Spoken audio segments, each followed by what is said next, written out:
তাফসীরের মধ্যে আসছে, হাদিসের আলোকে জানা যায় এই পৃথিবী থেকে সর্বশেষ যেই ব্যক্তি আলমে বরজখের বাসিন্দা হবে, যেই ব্যক্তি সর্বশেষ ইন্তেকাল করবে, সেও কমপক্ষে 40,000 বছর আলমে বরজখে থাকবে। সুবহান! কয় হাজার বছর? কমপক্ষে 40,000 বছর। ইসরাফিল আলাইহিস সালামের সিংহায় ফুৎকারের মাধ্যমে এই পৃথিবীতে মানব বসতি রীতি ঘটবে। আল্লাহ তাআলা বলেন, ওয়ানুফিখা ফিস সূরি ফাসাইকা মান ফিস সামাওয়াতি ওয়া মান ফিল আরদি ইল্লা মান শাআল্লাহ সুম্মা নুফিখা ফীহি উখরা ফাইযা হুম কিয়ামুন ইয়ানজুরুন। আল্লাহ রাব্বুল আলামিন জানিয়ে দেন, ইসরাফিল আলাইহিস সালাম প্রথমবার সিংহায় ফুৎকার দেওয়ার পর আসমান জমিনের মাঝে যত প্রাণী আছে, যত প্রাণ আছে, সবাই প্রথমে অজ্ঞান হয়ে যাবে। এরপরে সকলে ইন্তেকাল করবে, মারা যাবে। তার মানে সর্বশেষ মানুষটাও মারা যাবে, ইন্তেকাল করবে। এরপরে দ্বিতীয়বার আরেকটা সিংহায় ফুৎকার দেওয়া হবে। আল্লাহ তাআলা বলেন, সুম্মা নুফিখা ফীহি উখরা ফাইযা হুম কিয়ামুন ইয়ানজুরুন। অতঃপর আবার সিংহায় ফুৎকার দেওয়া হবে। এক সিংহায় ফুৎকারের মাধ্যমে সব কিছু শেষ। অতঃপর আবার সিংহায় ফুৎকার দেওয়ার মাধ্যমে সব কিছুকে আবার পুনরুজ্জীবিত করবেন কে? জোরে বলেন না, কে? এক সুম্মার মধ্যে পার হয়ে যাবে প্রায় কমপক্ষে 40,000 বছর। আল্লাহ রাব্বুল আলামিন বলেন, সুম্মা নুফিখা ফীহি উখরা ফাইযা হুম কিয়ামুন ইয়ানজুরুন। অতঃপর যখন সিংহায় ফুৎকার দেওয়া হবে, প্রত্যেকের অবস্থান স্থল থেকে উঠে দাঁড়িয়ে যাবে। ডানে বামে তাকিয়ে দেখতে হবে কি হচ্ছে, এগুলো দেখতে থাকবে। আল্লাহ তাআলা আরেক জায়গায় বলেন, ওয়ানুফিখা ফিস সূরি ফাইযা হুম মিনাল আজদাসি ইলা রাব্বিহিম ইয়ানসিলুন। এখানে দ্বিতীয়বার সিংহায় ফুৎকার উদ্দেশ্য। আল্লাহ তাআলা বলেন, সিংহায় ফুৎকার দেওয়ার পরে কি হবে? ফাইযা হুম মিনাল আজদাসি ইলা রাব্বিহিম ইয়ানসিলুন। প্রত্যেকে যাকে যেখানে দাফন করা হয়েছে, প্রত্যেকে অবস্থান স্থল থেকে উঠে যাবে। শুধু উঠবে তা নয়, ইলা রাব্বিহিম ইয়ানসিলুন, প্রত্যেকেই তাদের রবের দিকে ছুটতে থাকবে। শুধু তাই না, ওই দিনের পরিস্থিতি কেমন হবে? নবীজি বলেন, ওই দিন প্রত্যেকটা মানুষ বিবস্ত্র অবস্থায় উঠবে। আয়েশা সিদ্দিকা রাদিয়াল্লাহু তাআলা আনহা জিজ্ঞাসা করেন, ইয়া রাসূলুল্লাহ, মানুষেরা বস্ত্রহীন থাকবে, একজন কি আরেকজনের দিকে তাকাবে না? নবীজি বলেন, আয়েশা, ওই দিন মানুষ এতটা চিন্তিত ভীত থাকবে যে একজন আরেকজনের দিকে তাকানোর বিষয়টা চিন্তাও করবে না। এত ভীত, এত চিন্তিত থাকবে মানুষ। আল্লাহ তাআলা একটা সময় বিচার করবেন। বিচার কার্য শেষ হবে। হাসরের ময়দানে কয়েকটা অবস্থা হবে সবচাইতে ভীতিকর। একেবারে নিস্তব্ধ নীরবতা মানুষ তখন অবলম্বন করবে। এর মধ্যে একটা সময় হলো যখন আল্লাহ তাআলা মানুষের আমলনামা দেওয়ার ঘোষণা করবেন। তার মানে এই দুনিয়ায় আমি আপনি কি কর্মগুলো করেছিলাম, ওই কর্ম আমাকে আপনাকে জানানো হবে। সাথে সাথে কর্মফলও আমাকে আপনাকে জানানো হবে। কারণ এই দুনিয়ায় একটা মানুষ যদি ভালো কাজ করে, ওই ভালো কাজের পূর্ণ প্রতিদান আল্লাহ তাআলা দুনিয়াতে দেন না, দেওয়া সম্ভব নয়। আবার যদি কেউ মন্দ কাজ করে, পাপের কাজ করে, তাহলে ওই পাপের পরিপূর্ণ প্রতিদান, শাস্তি এই দুনিয়াতে আল্লাহ দেন না, দেওয়া সম্ভব নয়। অগণিত দুরূদ ও সালাম সাইয়্যিদুল আম্বিয়া, আশরাফুল আম্বিয়া, খাতামুল আম্বিয়া, ইমামুল মুরসালিন, রাহমাতুল লিল আলামিন, মুহাম্মাদুর রাসূলুল্লাহ সাল্লাল্লাহু আলাইহি ওয়াসাল্লামের উপর। সম্মানিত উপস্থিতি, এ দুনিয়াতে মানুষ হাজারো মত, হাজারো ধর্ম, হাজারো দর্শন, হাজারো মতভেদ, মতানৈক্য মানুষের মধ্যে আছে। এমনকি এই পৃথিবীতে স্রষ্টার অস্তিত্ব নিয়েও মানুষের মধ্যে মতানৈক্য আছে। একদল মানুষ যাদেরকে আমরা নাস্তিক বলি, এরা স্রষ্টার অস্তিত্বকে অস্বীকার করে, বলে স্রষ্টা বলে কেউ নাই, এ পৃথিবী এমনি এমনি হয়েছে। নাউজুবিল্লাহ। মানুষের মধ্যে যত মতানৈক্য থাকুক না কেন, যত মতবিরোধ থাকুক না কেন, কিন্তু একটা বিষয়ে কারো মধ্যে মতানৈক্য নাই, মতবিরোধ নাই, সেই জিনিসটা হলো মউত, সেই জিনিসটা হলো মরণ। এ পৃথিবীর কোনো নাস্তিক এ কথা বলে না যে আমি মারা যাব না, এরকম কেউ বলে নাকি? মৃত্যুকে সবাই বিশ্বাস করে, এটা এক দৃঢ় সত্য। স্রষ্টার অস্তিত্বে অবিশ্বাসী সেও মৃত্যুকে বিশ্বাস করে।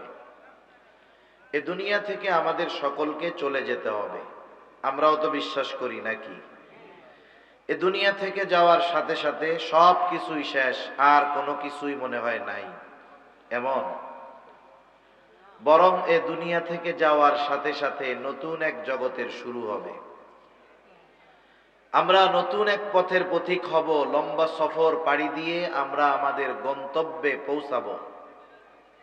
সর্বশেষ গন্তব্য কারো হবে জান্নাত, কারো হবে জাহান্নাম। জান্নাত মূল হলো, ওটাই আমাদের মূল গন্তব্য। আবার কারো কারো মূল অবস্থান স্থল হবে জাহান্নাম।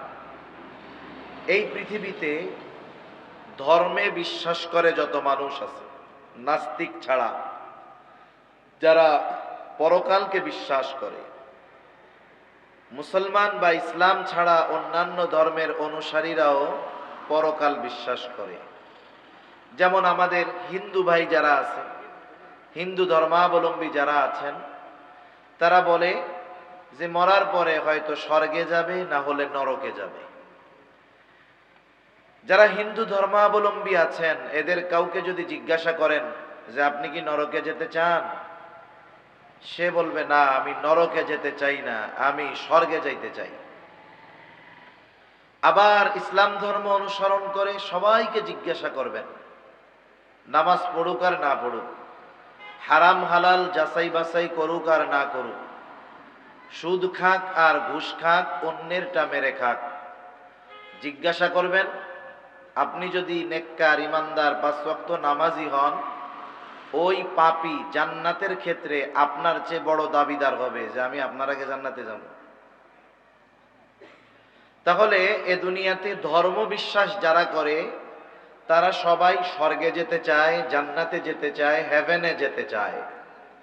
কেউ জাহান্নামে যেতে চায় না, কেউ নরকে যেতে চায় না, সবাই জান্নাতে যেতে চায়। কিন্তু বাস্তবতা হলো, মামলা হামলা করে ক্ষমতা দেখিয়ে জান্নাতে যাওয়া যায় না, জাহান্নাম থেকেও বাঁচা যায় না। জান্নাত এবং জাহান্নাম এটা উপার্জন করতে হয় এই দুনিয়ার অল্প দিনের হায়াত দিয়ে। দুনিয়ার হায়াত অনেক কম। এই দুনিয়া একটা মঞ্জিল, একটা স্টেশন বলতে পারেন, একটা বিশ্রামাগার বলতে পারেন। এ দুনিয়ায় আমরা মুসাফির। এর আগেও আমরা কয়েকটা মঞ্জিল অতিবাহিত করে এই দুনিয়ার মঞ্জিলে পদার্পণ করেছি। এখান থেকেও চিরদিন আমাদের থাকতে হবে বা থাকতে পারবে এমনটা নয়, এখান থেকেও আমাদেরকে পরবর্তীতে আরেক জগতে যেতে হবে। একেবারে সর্বপ্রথম আমাদের তো কিছুই ছিল না, মানব জাতির কোনো অস্তিত্বই ছিল না। আল্লাহ তাআলা সর্বপ্রথম আদম আলাইহিস সালাতু ওয়াস সালামকে সৃষ্টি করেছেন। আল্লাহ তাআলা নিজ হাতে আদম আলাইহিস সালামকে সৃষ্টি করেছেন। আল্লাহ তাআলা বলেন, খলাকতু বিয়াদাইয়া, আমি নিজের হাতে তাকে সৃষ্টি করেছি। এরপরে আল্লাহ তাআলা আদম আলাইহিস সালাম থেকে ওনার জোড়া, ওনার সহধর্মিণীকে আল্লাহ তাআলা বের করেছেন, এবং এই দুইজনের মাধ্যমে আল্লাহ তাআলা গোটা পৃথিবীর মধ্যে এই মানব সভ্যতার, মানব জাতির বিস্তৃতি আল্লাহ তাআলা ঘটিয়েছেন। আল্লাহ তাআলা কোরআনুল কারীমের মধ্যেও সে কথা জানিয়ে দিয়েছেন, সূরাতুন নিসার একেবারে প্রথম আয়াতের মধ্যে। يا أيها الناس اتقوا ربكم الذي خلقكم من نفس واحدة وخلق منها زوجها وبث منهما رجالا كثيرا ونساء আল্লাহ রাব্বুল আলামিন জানিয়ে দিলেন যে একটি প্রাণ থেকে আল্লাহ আমাদেরকে সৃষ্টি করেছেন, তার থেকে তার জোড়াকে বের করেছেন। ওয়াবাসসা মিনহুমা রিজালান কাসীরান ওয়া নিসাআ, ওখান থেকে আল্লাহ তাআলা বিপুল সংখ্যক অগণিত নারী পুরুষ আল্লাহ তাআলা সৃষ্টি করেছেন। তার মানে আল্লাহ তাআলা আদম আলাইহিস সালামকে সৃষ্টি করলেন, সেখান থেকে আমাদের। শুধু তাই না, মানুষ আমাদের মূল হলো আমাদের রূহ। মানুষের মূল হলো রূহ। এই রূহ যদি আমার দেহের মধ্যে না থাকে, তাহলে দেহ যত সুন্দর হোক, যত উচ্চ বংশের মানুষের দেহ হোক, বলেন তো রূহ যদি বের হয়ে যায়, ওই দেহকে মোহাব্বত করে কেউ কি ঘরের মধ্যে রেখে দিবে? বের করে ফেলবে। এই রূহের জগতে আমরা ছিলাম। আল্লাহ তাআলা আদম আলাইহিস সালামের পৃষ্ঠদেশ তথা পিঠ থেকে একত্রে এই পৃথিবীতে যত মানুষ আছে, যত মানুষ আসবে, যত মানুষ দুনিয়া থেকে চলে গেছে, সকলের রূহ আল্লাহ তাআলা একত্রে আদম আলাইহিস সালামের পৃষ্ঠদেশ তথা পিঠ থেকে আল্লাহ বের করেছেন। তাহলে এ দুনিয়াতে আসার আগে আল্লাহ তাআলা আমাদেরকে যেখানে অবস্থান করিয়েছেন সেটা হলো আলমে আরওয়াহ, রূহের জগৎ। রূহের জগতে আমাদের অবস্থানের মেয়াদকাল কতদিন আমরা কি কেউ বলতে পারবো?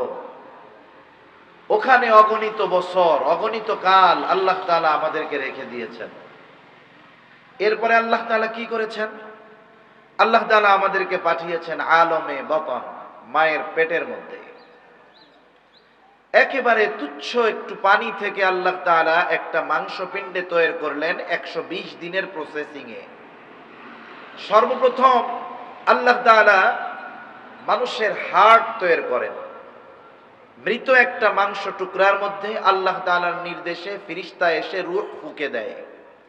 এরপরে বাকি সময়টাতে ওই মাংসপিণ্ডটা পরিপূর্ণ আকৃতি ধারণ করে। এই জন্য সর্বসাকুল্য সময় দরকার হয় 10 মাসের কিছু কম বেশি। একটা দেহ পরিপূর্ণ আকৃতি পেয়ে যায়। অনেক সময় দেখবেন যে অনেক মা গর্ভবতী, তার শারীরিক অসুস্থতার কারণে ডাক্তার বলে এনার গর্ভে এই সন্তান 10 মাস রাখা যাবে না, 1 মাস আগেই অপারেশন করে ফেলতে হবে।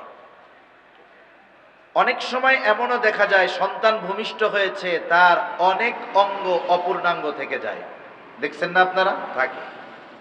অনেক বাচ্চা হয়েছে, তার চোখ সহজে ফুটে নাই, মাথার হাড্ডিগুলো নরম হয় নাই, এখনো চামড়ার আবরণ রয়ে গেছে। এরকম অনেক হয়। চিকিৎসা বিজ্ঞান বলে 10 মাস এর কম বেশি সময় লাগে একটা শরীর পরিপূর্ণভাবে মায়ের পেটের ভিতরে গঠিত হওয়ার জন্য। তা আল্লাহ তাআলার নির্দেশে যখন ওই ফেরেশতা আমার আপনার এই দেহের মধ্যে রূহ ফুঁকে দেন, এই দেহের সাথে ওই রূহ কতদিন অবস্থান করবে ওই সময় এটা নির্ধারিত হয়ে যায়। তার মানে বাজারে যখন কোনো জিনিস, প্যাকেটজাত দ্রব্য, বোতলজাত পানীয় যখন বাজারে বের করা হবে, এর আগে লেবেলিং দেওয়া হয়, আর সাথে সাথে একটা সিল মেরে দেওয়া হয় যে এটার উৎপাদনের তারিখ এত, আর একটা লেখা থাকে এটার মেয়াদ এত তারিখ পর্যন্ত। লেখা থাকে কি থাকে না? থাকে। তা আমাদেরও উৎপাদন তথা জন্মের তারিখ আর মৃত্যু তারিখ কবে, কোন সময়, এটাও মায়ের গর্ভে থাকতেই নির্ধারিত হয়ে যায়। তবে বোতলের গায়ের লেখাটা দেখা যায়, জানা যায়। আমার আপনার মেয়াদ কতদিন এটা দেখা যায় না, জানা যায় না। তবে নির্দিষ্ট একটা সময় আমার আপনার জন্য আছে না নাই? আছে। এরপরে মায়ের পেট থেকে দুনিয়ায় আল্লাহ তাআলা অনেক সময় এমন হয় যে দুনিয়ায় আসতে মারা গেছে, অনেক সময় মায়ের গর্ভ থেকে মারা যায়, এরপরে দুনিয়ায় আসে। দুনিয়ায় আসার পরে নির্দিষ্ট একটা হায়াত আছে, 60 থেকে 70 বছর সর্বোচ্চ। এর আগেও অনেক মানুষ মারা যায়। আমরা অনেক সময় মনে করি মৃত্যুর সাথে বয়সের সম্পর্ক, না, মৃত্যুর সাথে তো আমার নির্দিষ্ট একটা সময়ের সম্পর্ক। বাস্তবতা হলো আমাদের দেশে প্রতিদিন গড় হিসাব 3 থেকে 3,500 মানুষ মারা যায়। এর মধ্যে প্রায় 50%, মানে 50% মানুষ মারা যায় এদের বয়স 45-এর কম। তাহলে এই হিসাবে বার্ধক্যজনিত মৃত্যুর চাইতে যারা যুবক, আমরা যাদের মৃত্যুর কথা চিন্তা করি না, এই ধরনের মানুষের মৃত্যুর হার অনেক গুণ বেশি। তা আমরা এই দুনিয়াতে অবস্থান করব কতদিন? ধরেন সর্বোচ্চ 80 বছর বা 100 বছরই ধরলাম। এরপরে একটা নির্দিষ্ট সময় আমাদের আছে, ওই সময় মালাকুল মউত একেবারে যথাসময়ে চলে আসবে। এক মুহূর্ত আগেও আসবে না, আসার ক্ষেত্রে সে এক মুহূর্ত বিলম্বও করবে না। আল্লাহ তাআলা কোরআনুল কারীমের মধ্যে বলেন, فَإِذَا جَاءَ أَجَلُهُمْ لَا يَسْتَأْخِرُونَ سَاعَةً وَلَا يَسْتَقْدِمُونَ। আল্লাহ রাব্বুল আলামিন জানিয়ে দেন, নির্ধারিত সময় যখন চলে আসবে, এক মুহূর্ত আগেও হবে না, এক মুহূর্ত বিলম্ব হবে না আমার আপনার মৃত্যুর ক্ষেত্রে। একেবারে যথা সময়ে মালাকুল মউত আমার আপনার প্রাণ হরণ করে নিয়ে যাবে। যখন একটা মানুষ মারা যায়, তার ব্যাপারে মসজিদের মাইকের মধ্যে ঘোষণা করা হয়, অথবা সে যদি প্রখ্যাত ব্যক্তি হয়, পরিচিত ব্যক্তি হয়, সিএনজিতে অথবা রিকশায়, অটোতে মাইক লাগিয়ে বিভিন্ন এলাকায় তার মৃত্যুর খবর প্রচার করা হয়। মৃত্যুর খবর প্রচার করার সময় বলা হয়, অমুক এলাকার অমুক আজ বিকাল 5 ঘটিকার সময় ইন্তেকাল করিয়াছে, আগামীকাল সকাল 9টায় 10টায় অমুক স্থানে তার জানাজা অনুষ্ঠিত হবে। অতএব সকল ধর্মপ্রাণ মুসলমানদেরকে মরহুমের মাগফিরাত কামনায় জানাজায় শরীক হওয়ার জন্য অনুরোধ করা গেল। এই ধরনের ঘোষণা আপনাদের এলাকায় দেয় তো? দেয়। এখন এই ঘোষণা দিচ্ছে, একজনের ব্যাপারে দিচ্ছে, আমরা শুনতেছি। একটা সময় আসবে আমার আপনার ব্যাপারে ঘোষণাটা দিবে, মানুষেরা শুনবে। এই ঘোষণা দেওয়ার মাঝে একটা শব্দ ব্যবহার করা হয়, বলা হয় ইন্তেকাল করেছে। ইন্তেকাল, ইন্তেকাল শব্দটি আরবি শব্দ, অর্থ হলো স্থানান্তরিত হওয়া। তার মানে একটা মানুষ ইন্তেকাল করার দ্বারা সে নিঃশেষ হয়ে যায় না, চূড়ান্তভাবে খতম হয়ে যায় না, শেষ হয়ে যায় না, বরং সে আলমে দুনিয়া থেকে স্থানান্তরিত হয়ে নতুন আরেক জগতে পদার্পণ করে। হাদিসের ভাষায় যেই জগতের নাম হলো আলমে বরজাখ, লোকচক্ষুর অন্তরালে এক জগৎ, সেখানে সে স্থানান্তরিত হয়ে যায়। আসলে একটা মানুষ, তার মূল তো রূহ, রূহ অবিনশ্বর, রূহ কখনো ধ্বংস হবে না। ধ্বংস না হওয়ার কারণ কি? কারণ রূহ এটা দৃশ্যমান কোনো বস্তু নয়। রূহ হলো আমার আপনার রবের নির্দেশ। আল্লাহ তাআলা যেমন চিরন্তন, আল্লাহ তাআলার আদেশ, আল্লাহ তাআলার কথা, আল্লাহর কালাম, এগুলো চিরন্তন, এটার কোনো ধ্বংস নাই। আর মানুষের মূলটা হলো রূহ। রূহ বের হয়ে গেলে ওই দেহের নাম হয়ে যায় লাশ। লা শাইউন ফি, যার মধ্যে কিছুই নাই। আপনাদের এলাকার কোনো ব্যক্তি যদি ঢাকায় মারা যায়, তার নাম মনে করেন আব্দুর রহিম ছিল, মারা গেছে, আপনারা খোঁজ পেয়েছেন, জানাজার জন্য অপেক্ষা করতেছেন, ঢাকা থেকে তাকে আনা হচ্ছে। তখন আর কেউ জিজ্ঞাসা করে না আব্দুর রহিম কত দূরে এসেছে, বরং যদি জানতে চায় তখন প্রশ্ন করে লাশ কত দূরে এসেছে। অথচ ওই ব্যক্তি যখন জীবিত ছিল, তার ব্যাপারে যদি আমরা জানতে চাইতাম, বলতাম আব্দুর রহিম কত দূর আসছে। আজও আব্দুর রহিমই আসতেছে, তার দেহটা আসতেছে, কিন্তু আজকে আর বলে না আব্দুর রহিম কত দূর, আজকে কি বলে? যে লাশ কত দূর। তাহলে আমাদের সকলকে এই দুনিয়ার জগৎ থেকে পদার্পণ করতে হবে আলমে বরজখ, লোক চক্ষুর অন্তরালের ওই জগতে। যদিও এই জগতের কিছু দুনিয়ার মানুষ দেখতে পারে না, দেখতে না পারলেই অবিশ্বাস করার কোনো সুযোগ নাই। কারণ প্রতিনিয়ত এই দুনিয়ার অনেক অদেখা জিনিস আমরা বিশ্বাস করেই চলেছি, ঠিক কিনা বলেন? আমাকে আপনাকেও একদিন ওই জগতের বাসিন্দা হওয়া লাগবে। ওই জগতের অবস্থা কেমন হবে? যেই ব্যক্তি দুনিয়ার এই হায়াত আল্লাহ তাআলার আদেশ নিষেধ অমান্য করার মাধ্যমে অতিবাহিত করবে, দ্বীনের উপরে নিজেকে পরিচালিত করবে, ওই ব্যক্তির আলমে বরজখের সময় কালটাও সুখময় আনন্দময় হয়ে যাবে। ওই জগতেও দুঃখ সুখ থাকবে। আমরা সকলেই কম বেশি জানি, একটা মানুষকে কবরস্থ করার পর ওই ব্যক্তিকে 3টি করে প্রশ্ন করা হবে। প্রত্যেক ব্যক্তিকে কয়টা করে প্রশ্ন? 3টা করে প্রশ্ন করা হবে। এই 3 প্রশ্ন কি কি জানেন না? কেউ আছেন এখানে? সবাই জানেন, আলহামদুলিল্লাহ। বাস্তবতা হলো, যেই পরীক্ষার প্রশ্ন হলে যাওয়ার আগে জানিয়ে দেওয়া হয় না, বাস্তবে ওই পরীক্ষা সহজ।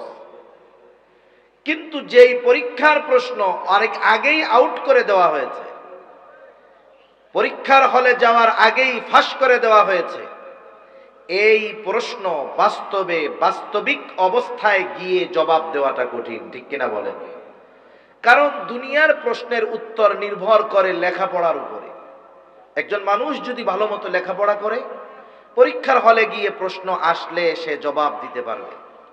কিন্তু কবরের যেই 3 প্রশ্ন, কেউ যদি চিন্তা করে দুনিয়ায় থাকতে মুখস্থ ঠোঁটস্থ অন্তরস্থ সব কিছু করার সাথে সাথে মরার আগে ওসিয়ত করে যাব যে আমার কাফনের মধ্যে এই 3 প্রশ্নের জবাব লিখে দিয়ে দিবা, আমাকে যখন ফিরিস্তা প্রশ্ন করতে আসবে আমি আগেই জবাব দিয়া দিব যে তুমি যা জিজ্ঞাসা করবা আমি জানি।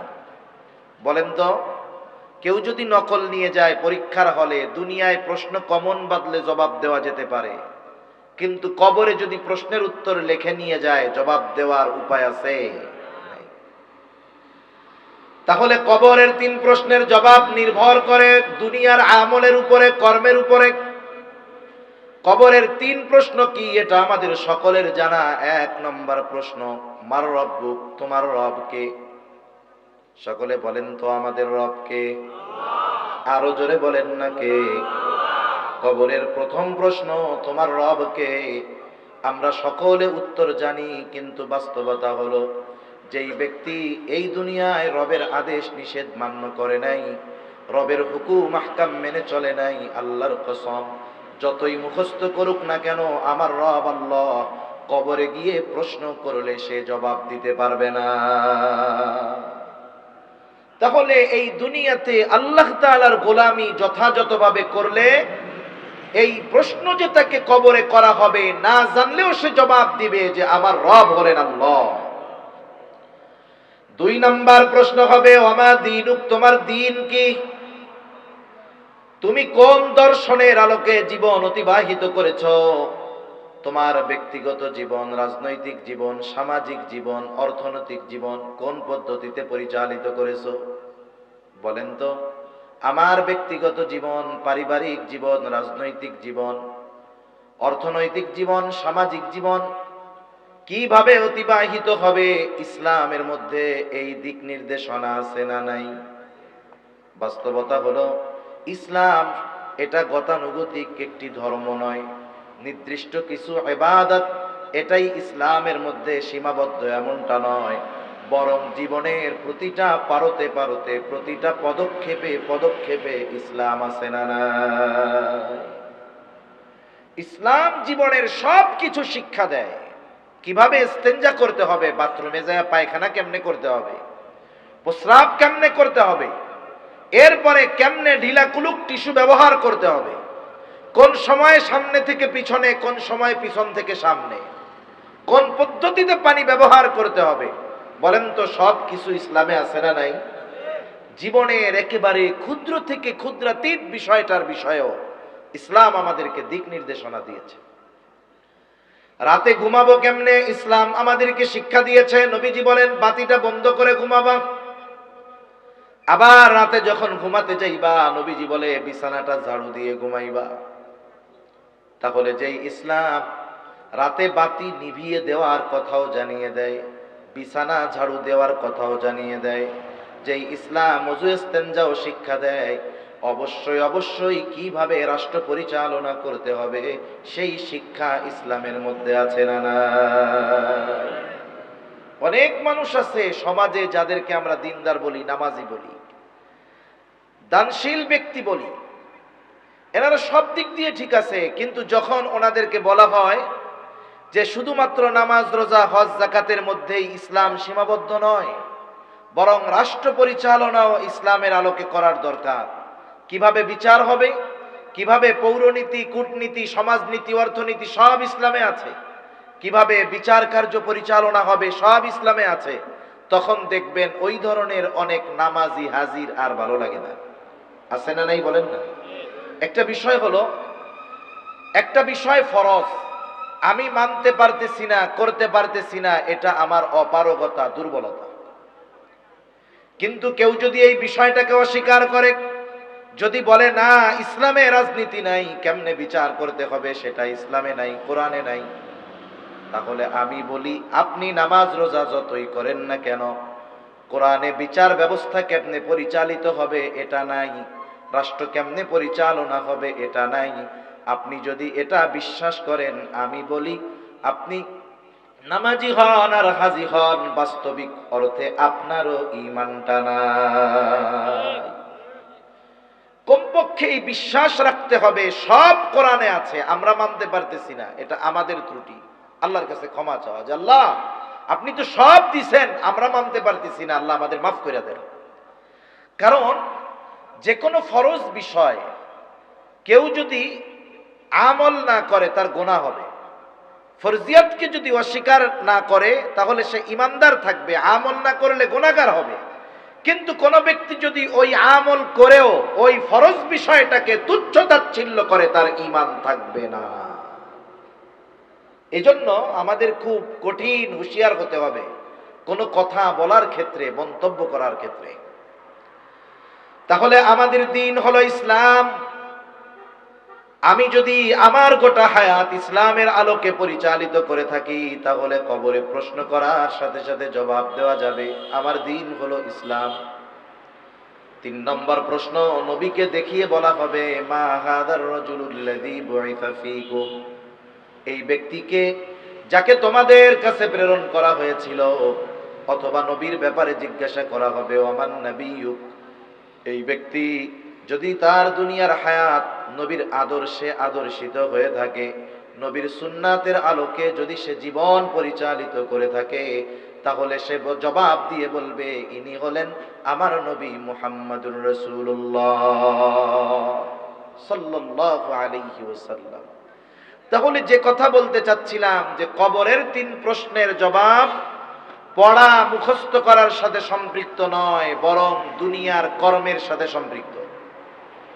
যে ব্যক্তি এই 3 প্রশ্নের জবাব দিল, অর্থাৎ দুনিয়ায় 3 প্রশ্নের আলোকে দুনিয়ার হায়াত অতিবাহিত করছে, সাথে সাথে কবরে ওই 3 প্রশ্নের জবাব দিতে পেরেছে, বলেন তো সে পরীক্ষায় পাস না ফেল? আরো জোরে বলেন, পাস না ফেল? পাস। পাস হলে অবশ্যই পুরস্কার আছে, আল্লাহ তাআলার পক্ষ থেকে ঘোষণা আসবে সাদাকা আবদি সাদাকা আবদি ফাফরিশুহু মিনাল জান্নাহ ওয়ালবিসুহু মিনাল জান্নাহ ওয়াফতাহু লাহু বাবান ইলাল জান্নাহ। আল্লাহ তাআলার পক্ষ থেকে ঘোষণা আসবে আমার এই বান্দা সত্য বলেছে, সত্য বলেছে, তাকে জান্নাত থেকে জান্নাতি পোশাক এনে পরায়া দাও, তার কবরের মধ্যে জান্নাতের বিছানা বিছিয়ে দাও, তার কবরের সাথে জান্নাতের সাথে একটা দরজা খুলে দাও। শুধু তাই না, তার ব্যাপারে বলা হবে তুমি ঘুমাতে থাকো যেমন করে নতুন দুলা ঘুমায়। আর এক হাদিসের মধ্যে আসছে তার কবরকে এত দূর পর্যন্ত বিস্তৃত করে দেওয়া হবে, তার দৃষ্টি সীমা যত দূর যায় তত দূর পর্যন্ত। আর এক বর্ণনায় আসছে সে কবরে একা, লম্বা সফর একা করা কঠিন স্বাভাবিক বিষয়। সে হঠাৎ দেখবে তার ওই কবরের মধ্যে একজন সুদর্শন মানুষ তার দিকে আসতেছে। সে বলবে তুমি কে হে ভাই? তোমাকে তো আমি আগে কখনো দেখি নাই, তোমাকে তো আমি চিনিও না, তুমি কে? এইবার ওই সুদর্শন ব্যক্তি জবাব দিয়ে বলবে, তুমি আমাকে কি চিনো নাই? আমি হলাম তোমার দুনিয়ার নেক আমল, ভালো কর্ম। তুমি কোনো চিন্তা করো না, তোমাকে জান্নাত পর্যন্ত না পৌঁছে দিয়ে। তাহলে নবীজি বলেন, কারো কবর হবে জান্নাতের বাগান। এই লোকটা আরামে থাকতে থাকবে। বুজুর্গানে দিন বলেন, একজন রে কইছে ঘুমাইতে, আবার তার সাথে সঙ্গী থাকবে, আবার কবর বিস্তৃত হয়ে যাবে। সবার ক্ষেত্রে কি একই জিনিস? কি একজনের ক্ষেত্রে সবগুলা হবে? আল্লাহ চাইলে হতেও পারে, ঠিক কিনা বলেন? আবার অনেকের অনেক কিছু পছন্দ আছে। লম্বা সফরে দেখবেন অনেকে ঘুমাতে পছন্দ করে। সে উঠছে টাঙ্গাইল থেকে বা আপনার এখান থেকে কক্সবাজার যাবে, রাত 10টায় উঠছে, এক ঘুম দিছে, ফজরের সময় গিয়া কক্সবাজার উঠছে। আছে না এরকম লোক? আবার কিছু মানুষ আছে সফরে ঘুম যাইতে পছন্দ করে না। সে একা গেলেও পাশে যদি কেউ থাকে খুসায়া খুসায়া তার সাথে গল্প করে। এক একজন মানুষের এক এক ধরনের বিষয় পছন্দ। হয়তো যার যেটা পছন্দ আল্লাহ তাআলা হয়তো তাকে সেটা দিবে। এখন বিষয় হলো সে কবরে আরামে থাকবে। আরামটা কতটুকু অনুভব করবে? কবরে ওই আরাম, শান্তি, তৃপ্তি পেয়ে সে মনে করবে এটাই মনে হয় জান্নাত। ফেরেশতারা তাকে জানাবে, না, এটা জান্নাত নয়, জান্নাতের তুলনায় এটা কোনো কিছুই না, বরং এর চাইতে কল্পনাতীত নিয়ামত আল্লাহ তাআলা তোমার জন্য জান্নাতে রেখে দিয়েছে, যেটা তোমাকে কিয়ামতের পরে দিয়ে দেওয়া হবে। কারো কাছে যদি কোনো ভালো জিনিস থাকে, সে যদি ওই জিনিসের তুলনায় অগণিত ভালো কোনো জিনিসের সন্ধান পায়, তখন এই ভালো আর ভালো লাগে না, এই ভালো আর ভালো লাগে না। এইবারও আল্লাহ তাআলার কাছে দোয়া করবে, আল্লাহ যত তাড়াতাড়ি সম্ভব আপনি কিয়ামত কায়েম করেন, আমি আমার আসল বাসস্থান জান্নাতে যেতে চাই। সুবহানাল্লাহ। আর এই তিন প্রশ্নের জবাব যারা দিতে পারবে না তাদের ব্যাপারে ঘোষণা আসবে, কাযাবা আবদি কাযাবা আবদি ফাফরিশুহু মিনান নার ওয়ালবিসুহু মিনান নার ওয়াফতাহু লাহু বাবান ইলান নার। যে আমার এই বান্দা মিথ্যা বলেছে, মিথ্যা বলেছে, তাকে জাহান্নাম থেকে আগুনের পোশাক এনে পরায় দাও, তার কবরের মধ্যে আগুনের বিছানা বিছিয়ে দাও, জাহান্নামের সাথে তার কবরের সাথে দরজা খুলে দাও। এই লোকটার কবর হয়ে যাবে জাহান্নামের একটা গর্ত। শাস্তির তীব্রতা কেমন? ও মনে করবে এটাই মনে হয় জাহান্নাম, কারণ এর চাইতে কষ্টদায়ক শাস্তি আর কোনো কিছুই হতে পারে না। এইবার ফেরেশতাদের পক্ষ থেকে ঘোষণা আসবে, না না, এটা জাহান্নাম নয়, জাহান্নাম নয়, জাহান্নামের তুলনায় এই শাস্তি কোনো কিছুই না, বরং এর চাইতে কল্পনাতীত কঠিন শাস্তি তোমার জন্য প্রস্তুত করে রাখা হয়েছে। কিয়ামতের পরে ওইখানেই তোমাকে নিক্ষেপ করা হবে। সে কতটা ভীত হবে জাহান্নামের খবর শুনে, সে জাহান্নামের কঠিন শাস্তির খবর শুনে, বর্তমানে তার উপরে যে আযাব হচ্ছে সেটাকেই সে ভালো মনে করবে। এই জন্য আল্লাহ তাআলার কাছে দোয়া করবে আর বলবে, আল্লাহ কিয়ামত যেন কখনোই কায়েম না হয়। এই আলমে বরজখে আমাদের অবস্থান করতে হবে দীর্ঘকাল, তবে অনন্তকাল নয়। দীর্ঘকাল বলতে কতকাল, এর সর্বোচ্চ মেয়াদ কারো জানা নাই, তবে সর্বনিম্ন সময়টা কত? তাফসীরের মধ্যে আসছে, হাদিসের আলোকে জানা যায়, এই পৃথিবী থেকে সর্বশেষ যেই ব্যক্তি আলমে বরজখের বাসিন্দা হবে, যেই ব্যক্তি সর্বশেষ ইন্তেকাল করবে, সেও কমপক্ষে 40,000 বছর আলমে বরজখে থাকবে। সুবহানাল্লাহ। কয় হাজার বছর? কমপক্ষে 40,000 বছর। ইসরাফিল আলাইহিস সালামের সিংহায় ফুৎকারের মাধ্যমে এই পৃথিবীতে মানব বসতি রীতি ঘটবে। আল্লাহ তাআলা বলেন, ওয়ানুফিখা ফিস-সূরি ফাসাইকা মান ফিস-সামাওয়াতি ওয়া মান ফিল আরদি ইল্লা মান শাআল্লাহ সুম্মা নুফিখা ফীহি উখরা ফাইযা হুম কিয়ামুন ইয়ানজুরুন।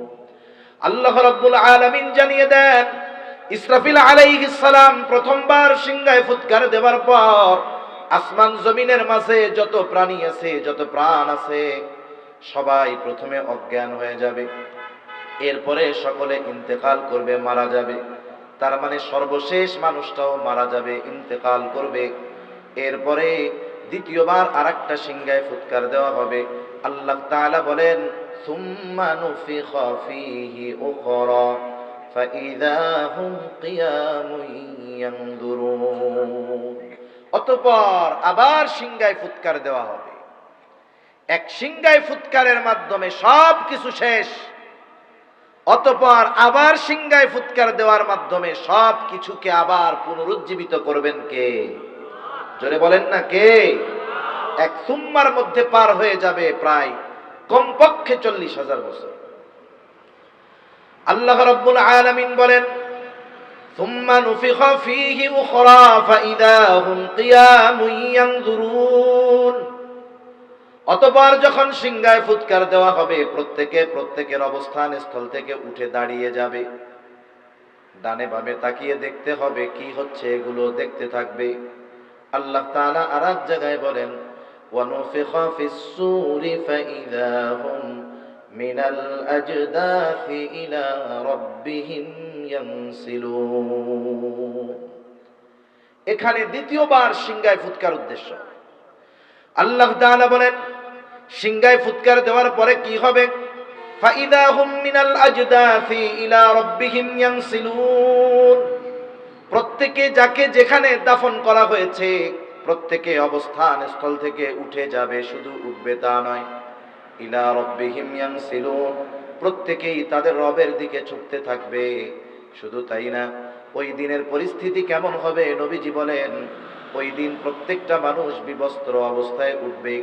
আয়েশা সিদ্দিকা রাদিয়াল্লাহু তাআলা আনহা জিজ্ঞাসা করেন, ইয়া রাসূলুল্লাহ, মানুষেরা বস্ত্রহীন থাকবে, একজন কি আরেকজনের দিকে তাকাবে না? নবীজি বলেন, আয়েশা, ওই দিন মানুষ এতটা চিন্তিত ভীত থাকবে যে একজন আরেকজনের দিকে তাকানোর বিষয়টা চিন্তাও করবে না। এত ভীত, এত চিন্তিত থাকবে মানুষ। আল্লাহ তাআলা একটা সময় বিচার করবেন, বিচার কার্য শেষ হবে। হাসরের ময়দানে কয়েকটা অবস্থা হবে সবচাইতে ভীতিকর। একেবারে নিস্তব্ধ নীরবতা মানুষ তখন অবলম্বন করবে। এর মধ্যে একটা সময় হলো যখন আল্লাহ তাআলা মানুষের আমলনামা দেওয়ার ঘোষণা করবেন। তার মানে এই দুনিয়ায় আমি আপনি কি কর্মগুলো করেছিলাম, ওই কর্ম আমাকে আপনাকে জানানো হবে, সাথে সাথে কর্মফলও আমাকে আপনাকে জানানো হবে। কারণ এই দুনিয়ায় একটা মানুষ যদি ভালো কাজ করে, ওই ভালো কাজের পূর্ণ প্রতিদান আল্লাহ তাআলা দুনিয়াতে দেন না, দেওয়া সম্ভব নয়। আবার যদি কেউ মন্দ কাজ করে, পাপের কাজ করে, তাহলে ওই পাপের পরিপূর্ণ প্রতিদান, শাস্তি এই দুনিয়াতে আল্লাহ দেন না, দেওয়া সম্ভব নয়। তাহলে মানুষের কর্মের পূর্ণ প্রতিদান আল্লাহ তাআলা দিবেন কিয়ামতের দিন। এই জন্য আল্লাহ তাআলা কোরআনুল কারীমের এক জায়গায় বলেন, কিয়ামতের দিন মানুষকে তার কর্মের পূর্ণ প্রতিদান দেওয়া হবে। ওয়া ইন্নামা তুওয়াফাউনা উজুরাকুম ইয়াউমাল কিয়ামাহ। আল্লাহ তাআলা বলেন, কিয়ামতের দিন মানুষকে তার কর্মের পূর্ণ প্রতিদান দেওয়া হবে।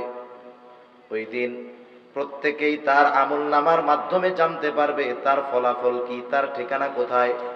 যখন আল্লাহ তাআলার পক্ষ থেকে ঘোষণা দেওয়া হবে, আমলনামা দেওয়া হবে, সকলে চুপ, চিন্তা করবে, হায়রে আজকে যদি ডান হাতে আমলনামা পাই তাহলে তো বেঁচে গেলাম, কিন্তু বাম হাতে যদি আমলনামা হয় বাঁচার আর কোনো উপায় নাই। আমলনামাগুলো ছেড়ে দেওয়া হবে। যার আমলনামা যথাযথভাবে তার কাছে যাবে, একজনের ফাইল আর একজনের কাছে যাবে না, আল্লাহ তাআলা ছেড়ে দিবেন। শুধু তাই না, একদল মানুষ ডান হাতে আমলনামা পাবে, আর একদল বাম হাতে পাবে। ডান হাতে যারা আমলনামা পাবে এরা তো সফল মানুষ, ডানপন্থী, কত আনন্দিত তারা হবে ডান হাতে আমলনামা পায়া। এই মানুষগুলো বলবে, ফাআম্মা মান উতিয়া কিতাবাহু বিয়ামিনিহি ফায়াকুলু হা উমকরাউ কিতাবিয়া ইন্নী যানানতু আন্নী মুলাকিন হিসাবিয়া। ডান হাতে আমলনামা পেয়ে এই মানুষগুলো আনন্দে অন্যান্যদের বলতে থাকবে, হা উমুকরাউ কিতাবিয়া, এই তো আমার কিতাব, তোমরা পড়ো আমার কিতাব, পড়ো আমার আমলনামা। সাথে সাথে সে ডান হাতে আমলনামা পাবার কারণটাও বলবে।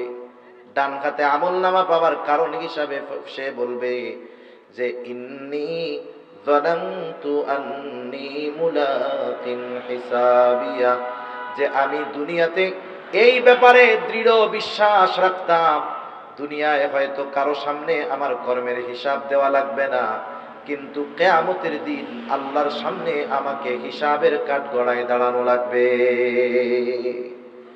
এই যে আল্লাহর সামনে হিসাব দিতে হবে, এই ব্যাপারে আমি দৃঢ় বিশ্বাসী ছিলাম। এখন বলেন তো, একটা মানুষ সে যদি এই ব্যাপারে দৃঢ় বিশ্বাসী হয় যে আমি যে অপরাধ করতেছি, আমি যে পাপ করছি, আমি যে অন্যায় করতেছি, এটা দুনিয়ার প্রশাসন জানবে না, আমার প্রতিবেশী জানবে না, আমার মা বাবা জানবে না, আমার বন্ধু জানবে না, আমার এলাকার কেউ জানবে না, না জানুক তাতে কি, যিনি জানবেন তিনি কে? এই বিশ্বাসটা যার মধ্যে দৃঢ়ভাবে বদ্ধমূল হয়ে যাবে, তার রাতের আধারের চরিত্র আর দিনের চরিত্র সমান হয়ে যাবে। ঠিক কিনা বলেন? তার চরিত্র মানুষের সামনে যেমন হবে, তার চরিত্র লোকচক্ষুর অন্তরালে তেমন হয়ে যাবে। এজন্য এই বিশ্বাস আমাদের মধ্যে দৃঢ়ভাবে ধারণ করা দরকার যে আমার কর্ম দুনিয়ার আইন ফাঁকি দিয়ে হয়তো বেঁচে যেতে পারবো, কিন্তু আমার প্রত্যেকটা কর্মের হিসাব যার সামনে দেওয়া লাগবে তিনি কে?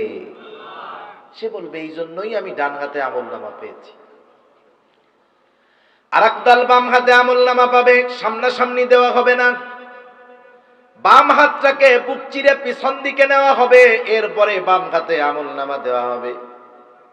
আমলনামা হাতে পায়া বুঝতে পারবে অবস্থা শেষ। কি বলবে মানুষগুলো? আল্লাহ তাআলা বলেন, ওয়া আম্মা মান উতিয়া কিতাবাহু বিশিমালি ফায়াকুলু ইয়া লাইতানি লাম উতা কিতাবিয়া ওয়া লাম আদরি মা হিসাবিয়া ইয়া লাইতাহা কানাতিল কাদিয়া মা আগনা আন্নি মালিয়া। যারা বাম হাতে আমলনামা পাবে তারা বলবে, ইয়া লাইতানি লাম উতা কিতাবিয়া, হায় দুর্ভোগ, আমি যদি এই কিতাব না পাইতাম কতই না ভালো হইতো। ওয়ালাম আদরি মা হিসাবিয়া, আমি যদি আমার হিসাবটা না জানতাম কতই না ভালো হতো। ইয়া লাইতাহা কানাতিল কাদিয়া, হায় রে, ওই যে প্রথমবার মরছিলাম ওটাই যদি আমার চূড়ান্ত মৃত্যু হইতো কতই না ভালো হতো। মা আগনা আন্নি মালিয়া, হায় রে, দুনিয়ায় কত ধন সম্পদ কামাইলাম, কিছুই কাজে আসলো না। আফসোস করবে। সর্বশেষ কথা হলো, ডান হাতে আমলনামা যে পেল সে জান্নাতি, বাম হাতে যে পাবে সে জাহান্নামী। জান্নাতি জান্নাতে, জাহান্নামী জাহান্নামে। জান্নাতি জান্নাতে যাওয়ার আগ পর্যন্ত চিন্তিত, ভীত, পেরেশান। হাসরের ময়দানে কেউ কাউকে চিনতে চাইবে না। দুনিয়াতে যেই বাবা 10, 12, 14 ঘন্টা পরিশ্রম করে, এত কষ্ট করার পরে তখন সে যখন বাসায় ফিরে সন্তানের চেহারা দেখে, মা বাবার চেহারা দেখে, স্ত্রীর চেহারা দেখে, মুহূর্তের মধ্যে তার 14-15 ঘন্টার কষ্ট দূর হয়ে যায়। ঠিক কিনা বলেন? তাহলে দুনিয়াতে মানুষ কষ্ট দূর করার জন্য সন্তানকে দেখতে চায়, মা বাবাকে দেখতে চায়। ওই সুদূর প্রবাসে আমাদের দেশের অনেক যুবক ভাইয়েরা আছে, অনেক মানুষ আছে, ঘন্টার পর ঘন্টা পরিশ্রম করে রাতে যখন বাসায় ফিরে সর্বসাকুল্য খাওয়া, গোসল, ঘুম নিয়ে 8-9 ঘন্টা সময়ও পায় না, কিন্তু বাসায় আসলেই মোবাইলটা অন করে দিয়ে ভিডিও কল দিয়ে ওয়াইফের কাছে ফোন দিয়ে বলে, আমার বাচ্চাটা কই, দাও একটু চেহারাটা দেখি। এই চেহারা দেখে তার কষ্ট নিমেষে দূর হয়ে যায়। দুনিয়ার কষ্ট তো সামান্য, বলেন তো দুনিয়ার কষ্টের সাথে কিয়ামতের ময়দানের কষ্টের তুলনা করার কোনো সুযোগ আছে? দুনিয়ার কষ্ট নিবারণের জন্য মানুষ সন্তানের চেহারা দেখে, মা বাবার চেহারা দেখে, স্ত্রীর চেহারা দেখে, কিন্তু কিয়ামতের দিন ওই কষ্ট দূর করার জন্য কেউ সন্তানের চেহারা দেখতে চাইবে না, মা বাবার চেহারা দেখতে চাইবে না, বরং ওই দিন এদের চেহারাগুলো তার কষ্ট বৃদ্ধির কারণ হয়ে দাঁড়াবে। এই জন্য প্রত্যেকের থেকে পালায়া থাকবে। আল্লাহ তাআলা বলেন, ইয়াউমা ইয়াফিরুল মারউ মিন আখিহি ওয়া উম্মিহি ওয়া আবিহি ওয়া সাহিবাতিহি ওয়া বানিহি লিকুল্লি ইমরিইন মিনহুম ইয়াউমাইযিন শা'নুন ইউগনি। আল্লাহ তাআলা বলেন, কিয়ামতের দিন ভাই ভাইয়ের থেকে পলায়ন করবে। ওয়া উম্মিহি ওয়া আবিহি, পিতামাতার থেকে পলায়ন করবে। ওয়া সাহিবাতিহি ওয়া বানিহি, স্ত্রী সন্তানদের থেকে পলায়ন করবে। প্রত্যেকটা মানুষ সেই দিন নিজের চিন্তা করবে। শুধু তাই না, তাফসীরের মধ্যে আসছে মানুষ আল্লাহ তাআলার কাছে এমনটাও বলবে, আল্লাহ সারা দুনিয়ার সব মানুষকে জাহান্নামে দিয়ে হলেও আপনি আমাকে জান্নাত দিয়ে দেন। ওই মানুষটাই যখন জান্নাতে যাবে, যে হাসরের ময়দানে কাউকে চিনত না, জান্নাতে গিয়ে সবাই খুঁজতে থাকবে যে এইখানে আমার পরিচিত কেউ আছে কিনা। দুনিয়ায় যার সাথে একদিন দেখা হয়েছিল তাকেও জান্নাতে গিয়ে খুঁজবে যে লোকটারে পাওয়া যায় কিনা। এখন বলেন তো, জান্নাতে গিয়ে দুনিয়ার সব পরিচিত মানুষগুলোকে কি জান্নাতের মধ্যে পাবে? পাবে না। কারণ তার অনেক পরিচিত জন, বন্ধু বান্ধব, আত্মীয় স্বজন জাহান্নামে চলে গেছে। অনেকে বেঈমান, অনেকে ক্ষণস্থায়ী সময়ের জন্য গেছে। একথাই আল্লাহ তাআলা বলেন, যারা বাম হাতে আমলনামা পাবে, কুল্লু নাফসিম বিমা কাসাবাত রাহিনা ইল্লা আসহাবাল ইয়ামিন।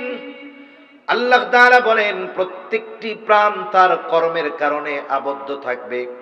অর্থাৎ প্রত্যেকটা পাপী তার পাপের কারণে জাহান্নামে আবদ্ধ থাকবে।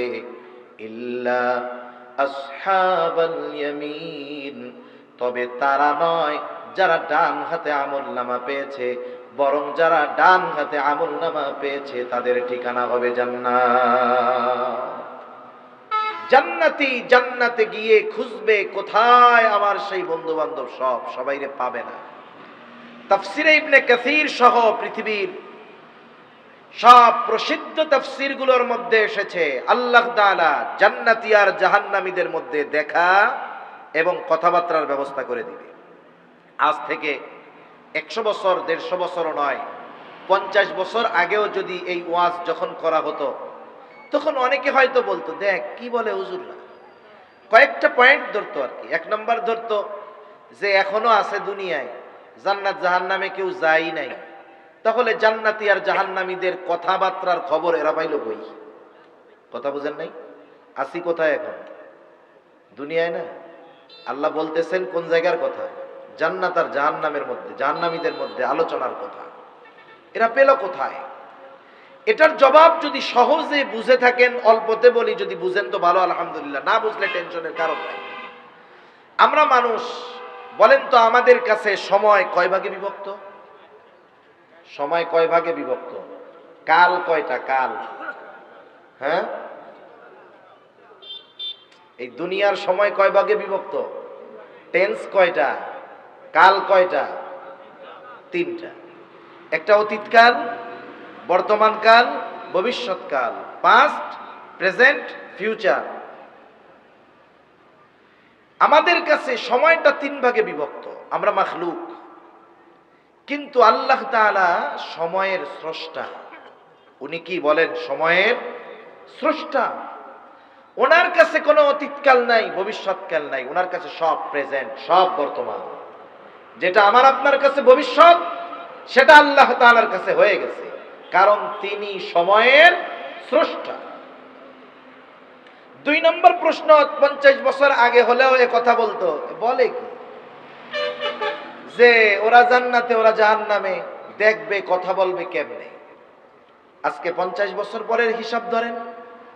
আজকে আপনার আত্মীয় যদি সুদূর আমেরিকা থাকে, 7 সমুদ্র 13 নদীর ওপারে, প্রায় 15,000 কিলোমিটার দূরে, আপনি যদি তাকে দেখতে চান, মোবাইলের মাধ্যমে দেখতে চান, কথা বলতে চান, তাহলে 2-4-10 দিন সময় লাগে না, কয়েক সেকেন্ডের মধ্যে তাকে দেখা যায়, কথা বলা যায়, ঠিক কিনা বলেন?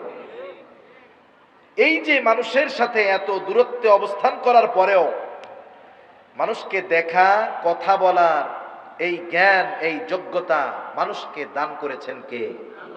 আরো জোরে বলেন না, কে? আল্লাহ দিয়েছেন। ওই আল্লাহর জন্য এগুলো সহজ। জান্নাতি আর জাহান্নামীদের মধ্যে দেখার ব্যবস্থা করা হবে। জান্নাতি জাহান্নামীদেরকে দেখবে, জাহান্নামের মধ্যে তাকিয়ে দেখবে তার অনেক আপনজন, প্রিয়জন, বন্ধু বান্ধব, আত্মীয় স্বজন সব দেখা যায়। এখানে আপনারা যারা আছেন, আমি যেহেতু উঁচু জায়গায় বসা, মোটামুটি লাইটিংও আছে, যদি আমার কোনো পরিচিত ব্যক্তি এই শত শত মানুষের মধ্যে থাকতো, বলেন তো আমি তাকে চিনতাম কিনা? চেহারা দেখে আমি তাকে চিনে ফেলতাম। ওই অগণিত জাহান্নামীদের ভিতরে ও তাকায় দেখবে ওর আপনজন, প্রিয়জন, বন্ধু বান্ধব ঘুরতেছে। এইবার ওই ব্যক্তি আল্লাহ তাআলার কাছে কৃতজ্ঞতার মাত্রা বাড়িয়ে দিয়ে বলবে, আল্লাহ, আপনি যদি আমার উপরে দয়া না করতেন, হয়তো আজকে আমাকেও ওর সাথে জাহান্নামে থাকা লাগতো। এইবার জাহান্নামীরা জান্নাতীদেরকে দেখবে, জান্নাতের মধ্যে তাকিয়ে কি দেখবে? যাই রে, একই বাজারে পাশাপাশি দোকানদারি করতাম আমরা, ও জান্নাতে, আমি জাহান্নামে। একই স্কুলে লেখাপড়া করতাম, একই কলেজে পড়তাম, একই মাঠে খেলাধুলা করতাম, আজকে ও জান্নাতে, আমি জাহান্নামে। ও তখন দুনিয়ার কিছু কর্মের জন্য আফসোস করবে।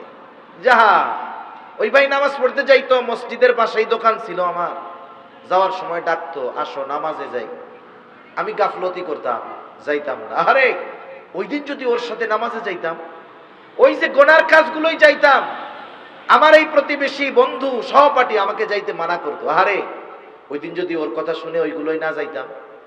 বন্ধু আমাকে বলছে চলো দিনই মাহফিলে যাই, কিছু দিনই কথা শুনে আসি, ইমানটা তাজা হবে, পানি ডালা হবে। বলতাম ধর মিয়া, হুজুরগত ওয়াজ আমি ভালো পারি।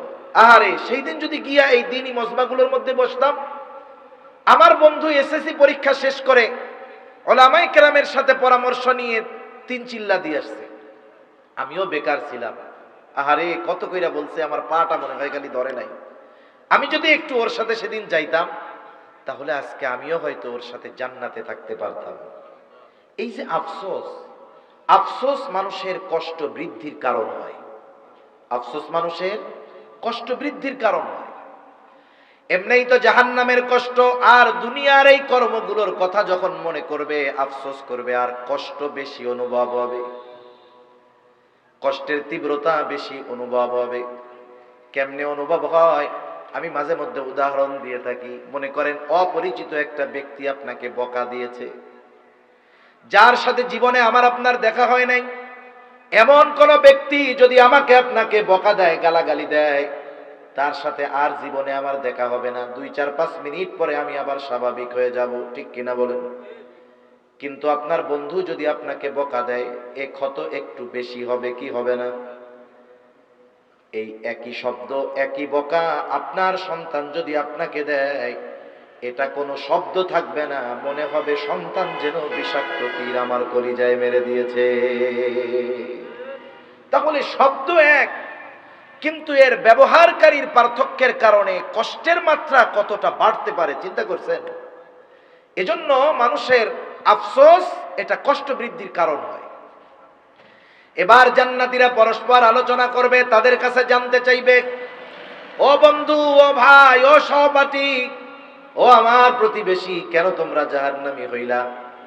আল্লাহ তাআলা সেই কথাই বলেন, কুল্লু নাফসিন বিমা কাসাবাত রহিনা ইল্লা আসহাবাল ইয়ামিন ফি জান্নাতি ইয়াতাসাআলুনা আনিল মুজরিমিন।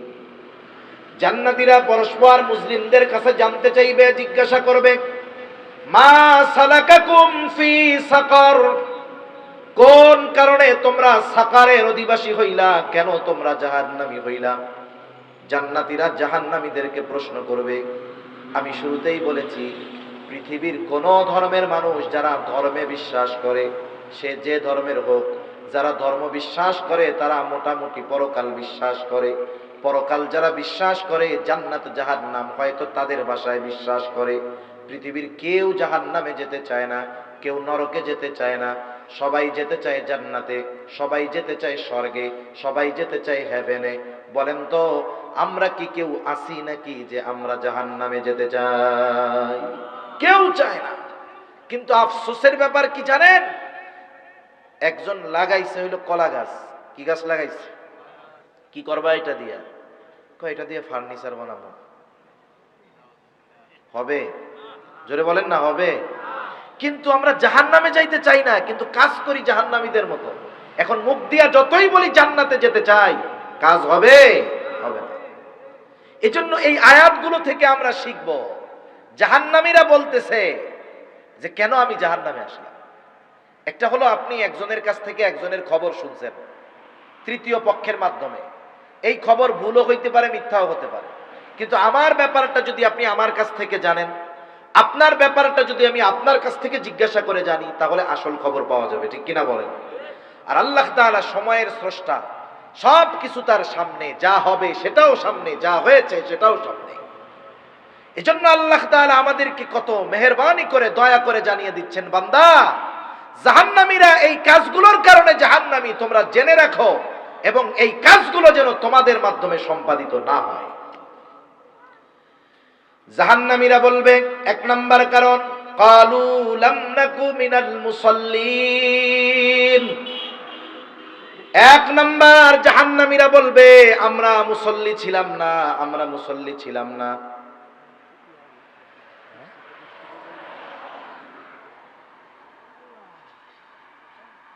এখনই করব না, আমি এখনই যদি করি তাহলে শেষ করে দিয়ে করে ফেলি কালেকশন। আচ্ছা ঠিক আছে। তাহলে জাহান্নামীরা এক নম্বরে বলবে লাম নাকু মিনাল মুসাল্লিন। এক নাম্বার আমরা মুসল্লি ছিলাম না, মুসল্লি ছিলাম না। মুসল্লি কাকে বলে? অনেক মসজিদগুলোর মধ্যে দেখবেন জুমার দিন 5 তলা মসজিদ, 5 তলা ভরে যায়। মহল্লার মসজিদ, মসজিদ ভরে, রাস্তার ভিতরে আরো 10 তলার সমান লোকজন। তার মানে বোঝা গেল মহল্লার মসজিদ, ওই মুসল্লি যারা সব মহল্লার মানুষ। কিন্তু দেখা যায় ওই দিন আসরের নামাজের সময় 5 তলা তো বহুদূর, নিচের 5 কাতারও পূর্ণ হয় না। এটা যদি সংখ্যার দিক দিয়ে হিসাব করেন, দেখবেন জুমার নামাজ যারা পড়েছে, ওই হিসাবে জুমার নামাজ যারা পড়ছে এদের মধ্য থেকে হয়তো সর্বোচ্চ 5% আসরের নামাজে আসছে। এই হিসাব যদি করা হয় 5% প্রকৃত মুসল্লি আমাদের দেশে নাই। প্রকৃত মুসল্লি হলো শত ব্যস্ততার পরেও সে নামাজ ছেড়ে দেয় না, শত ব্যস্ততায় সে নামাজকে ভুলে যায় না, বরং তার অন্তরের সাথে মসজিদের সাথে একটা সম্পৃক্ততা থাকে। হাদিসের মধ্যে আসছে কিয়ামতের দিন 7 শ্রেণীর মানুষ আরশের ছায়ায় স্থান পাবে। নবীজি বলেন সেই দিন আরশের ছায়া ছাড়া আর কোনো ছায়া কোথাও থাকবে না। আমার আপনার নবী বলেন 7 শ্রেণীর মানুষ সেই দিন আরশের ছায়ায় স্থান পাবে। তার মধ্যে এক শ্রেণীর লোক হলো রাজুলুন কলবুহু মুআল্লাকুন ফিল মাসাজিদ। আর এক বর্ণনায় আসছে রাজুলুন কলবুহু মুআল্লাকুন বিল মসজিদ। ওই ব্যক্তি যার অন্তরের সাথে মসজিদের সাথে সম্পৃক্ত ছিল, মসজিদের সাথে যার অন্তরের সাথে একটা সম্পর্ক ছিল। তার মানে সে সব সময় মসজিদের মধ্যে থাকতো, বিষয়টা এমন নয়। বরং নামাজের সময় যখন হতো, সে যেখানেই যাক না কেন দৌড় দিয়ে সব কাজ ফেলে সে মসজিদে চলে আসতো। ঠিক কিনা বলেন? আমাদেরও উচিত ব্যস্ততা যত থাক নামাজ বাদ না দেওয়া।